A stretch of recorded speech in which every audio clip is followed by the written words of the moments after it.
Hello, my name's Ali Houston, and ketogenic therapy completely changed my life.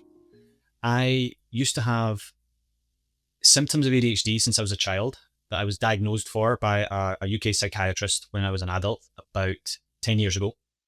And I had seasonal depression, which was sometimes severe and included suicidality, and chronic anxiety, which sometimes got, really, really out of hand to the point that it significantly impaired my ability to function properly.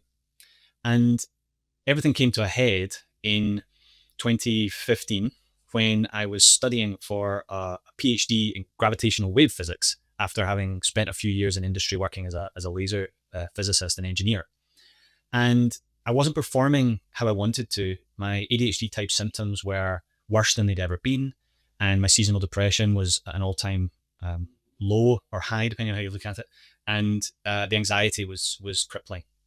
And I went for help and was referred to a psychologist, then to a psychiatrist, then diagnosed with ADHD. And it involves taking in school report cards from when you're young and proving to the psychiatrist's satisfaction that these symptoms impact you enough that it's worth them taking the risk, as it were, to offer you stimulant medication, which I think people consider to be totally safe, but they do come with significant risks. And so I started on Ritalin, and initially I noticed an improvement in some of the cognitive function problems that I had. So I was able to focus a bit better, somewhat more able to choose where I put my focus. And unfortunately, the mood symptoms like anxiety got worse over time, and the positive effect that it had on my cognitive function kind of diminished. So I had to take more to get the same effect. And so the side effects overtook the positive effects, and I became disillusioned. And the context of all of this was that my physics professor at Glasgow University, Ken Strain, a few years before I started the PhD, he had chronic fatigue syndrome, ME chronic fatigue syndrome. I've been told he probably would never work again. He was bedridden. He couldn't walk for more than 50 yards without collapsing. Just terrible. And he discovered Gary Taubes, read Good Calories, Bad Calories, and tried a low carb diet and some supplementation. And within 6 months, he was running 10Ks again. Went back to work as a physics professor.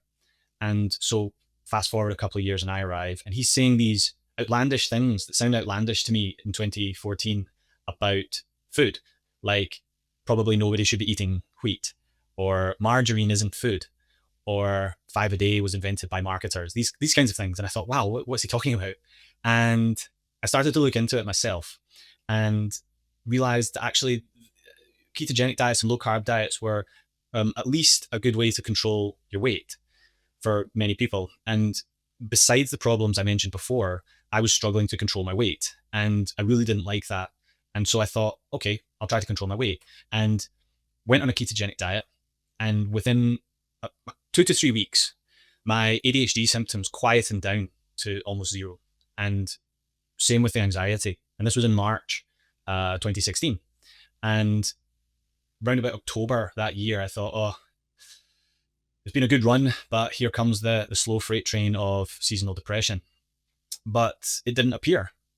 I had a very enjoyable autumn and into Christmas, and my seasonal depression has not returned since 2016. So by the next year, I thought, this is so amazing. If this has worked for me, I need to A, understand why, and B, have a moral duty to help others to do the same. So I decided to leave physics and move towards helping people to use ketogenic metabolic therapies for their metabolic health, including their mental health. And then a few years ago, the opportunity arose to start a study to test my experience in a randomized controlled trial setting. And I pivoted all of my coaching efforts away from more general metabolic, including mental health, just to mental health. And that's what I'm building today with it, and helping people to do what I did. 9 years it feels like a long time, and I feel so grateful. Life was very difficult before I discovered ketogenic metabolic therapies. And as I say, I had suicidal ideation because I thought there's one way to deal with this problem definitively and finally. And the gratitude I feel for having the gift of my physical and mental health back is sometimes overwhelming. And honestly, it's not really diminished. It's a sort of sense of wonder about how life can be and how life, I think, should be. And yeah, it'll be 10 years next year. And I'm just going to keep going because I think the purpose of the randomized control trial is to test this rigorously in a population that hasn't self-selected for ketogenic metabolic therapy and who represent a reasonable spread of the type of people that have ADHD with depression.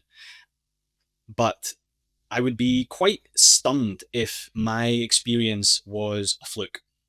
I mean, I had these symptoms since I was 5 or 6 years old. I can remember feeling, well, getting in trouble for these ADHD type traits, and also having the level of anxiety that was not good, that was not healthy, that was definitely crossed the line.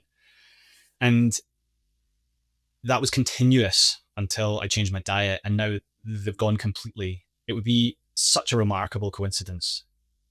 You can't rule it out, but I mean, yeah, I see myself going into 10 years next year and beyond. And that's not to say that I haven't tweaked and changed what I do. I constantly try to update what I do based on the latest evidence and how I feel, and maybe any blood tests or other tests that I use to gauge my own health. But yeah, I'm not coming off keto anytime soon. Challenges and setbacks come up often, and they often have a similar character from person to person. For example, often people talk about being hungry or tired, cold. They maybe have heard that fasting is amazing and that they should try it for their health from one of the experts. And for some people, that's definitely true. People have also heard that dairy is something that you can have as much as you want of on keto. So have as much cream or cheese or yogurt as you like. And I think people also go too far in saying, with keto or ketogenic metabolic therapy, you won't need drugs, right? So I think when it comes to people being supported with drugs where it's helpful, avoiding dairy and other foods which can be keto friendly, so-called keto friendly, including lots of additives and sort of keto processed foods, if you like, and working out whether fasting is really right for you. These are three things which come up the most, I would say, with clients in terms of their mental health. For me, dairy was huge, and I kept going back on and off it because it's so delicious and it's just so moreish and you want more and more, but it wasn't serving me. So what I always do with clients is I say, what foods do you love? Because if you're eating food you love every day, that makes it sustainable, but you have to find out which foods love you back. And it's remarkable how many people eventually find out that dairy does not love them back. And it could be that it's gut symptoms, skin symptoms, but mood symptoms are super, super common. And this is something I found. So when I was doing keto at first, it was a kind of strange extreme version with low dairy protein, but a lot of dairy involved. So I was cooking eggs and ghee, and I was having a kind of keto ice cream made from heavy cream, egg yolks, and a little sweetener. And I think at the start, my ketones were sky high, and I felt really good. But then I realized, actually, I'm getting gut symptoms, I'm getting skin symptoms, and I'm getting mood symptoms from dairy now. And cheese and yogurt, the ones that are higher in casein, one of the dairy proteins, is much, much worse. But even with butter or ghee or cream, it affects my weight, it affects my mood. It's the strangest thing. I get a kind of dread feeling when I have dairy. And so I just don't eat it anymore. And my joints and my skin and my mood thank me for it. And this is something that a lot of people struggle with. And it sounds trivial in a way. It's like, oh, you're giving up dairy. But no, it can be profound and very difficult.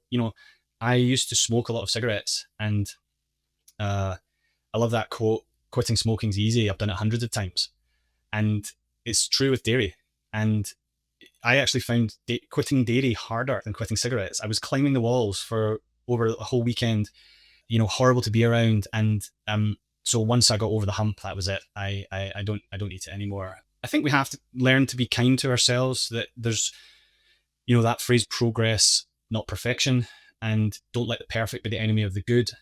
And asking if we really are being kind to ourselves. And that's how I try to go about it. But I'm by no means perfect with it and still find challenges 9 years in.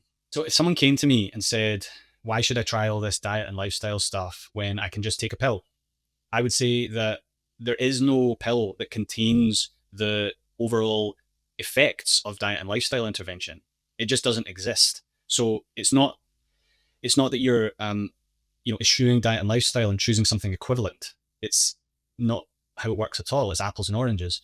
So it's a choice to be made, absolutely. And I wouldn't try to force anyone. And I think there can be upsides to medication, of course.